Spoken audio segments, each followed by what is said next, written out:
We're going to do some chili con carne. Yum. And I thought we could sort of chop and cut and chat and cook. We'll do some garlic, and then I'll do some garlic as well. The ABC have reported that older women are the fastest growing demographic in Australia's homeless population. That was on Radio National, on their Life Matters program. The lifespan of baby boomers, like divorce, has become a sort of commonplace thing, and so the whole structure of society is changing, and I don't think policies kept up with that to keep those women from falling between the cracks, basically. But the key drivers for homelessness for women, you know, we touched on this slightly, and it's domestic violence, it's like wage inequality, financial dependence, and lack of superannuation, isn't it? Yeah, and I fall into that category. Like I have minimal superannuation put aside, and that's kind of it's a multifaceted problem, obviously, with causes behind that. There's me focusing on the care of others, like my family and my ageing mum, who has since died. She died about 10 months ago.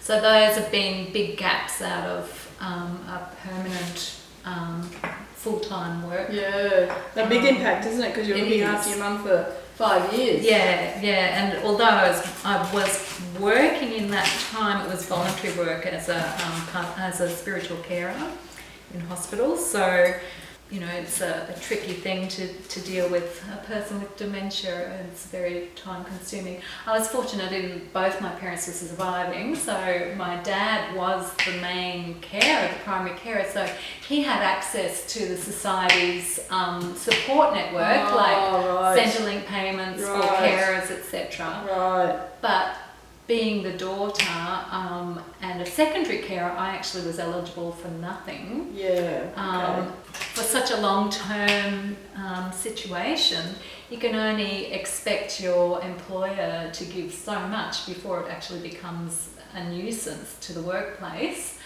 So unless there's a change in the way our society values carers, or I don't know, you know, there's a policy change or something. Yeah, there's a couple of issues there, isn't there? Like, certainly one of them is superannuation, and women are the main carers for both small children and for elderly parents, and disabled children as well, I think. Yeah. Also, super was only introduced in 1992, so there's a lot of older women. You know, my area of interest is not in financial management. I'm just hopeless when it comes to that. And I should have, you know, I have to take some responsibility for myself, for my situation. You know, I wasn't focused enough on that. I've since come across, am I allowed to say a barefoot investor? Yeah.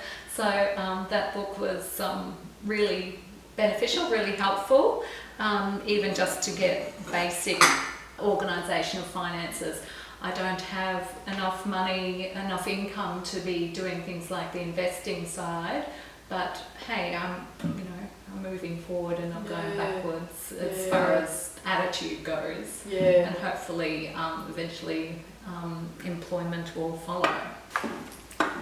Okay, so we're back to our chili con carne. We're doing capsicum, we're doing eggplant, we're doing garlic, and onion and mince. Making it a little bit more exciting, a little bit more healthy with some vegetables, and you know, like some of us have teenage children who complain about vegetables, so it's a really good way to get them into eat vegetables. For sure. Certainly, one of the sort of the drivers for you, Ruth, is that lack of superannuation, isn't it? Yeah, and just those big gaps in it's something that's hanging over my head.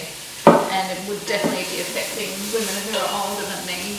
Yeah, and it's sort of really, it's one of that equation, isn't it, in terms of financial independence? It's having your own super. Yeah.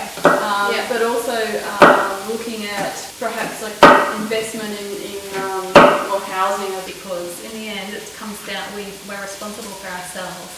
You know, who knows what the future holds. So say, for example, in my case, I had a very generous close personal friend who, in fact, was my former husband, who, while I was caring for my mum, I lived in his house while he was a fly-in, fly-out worker.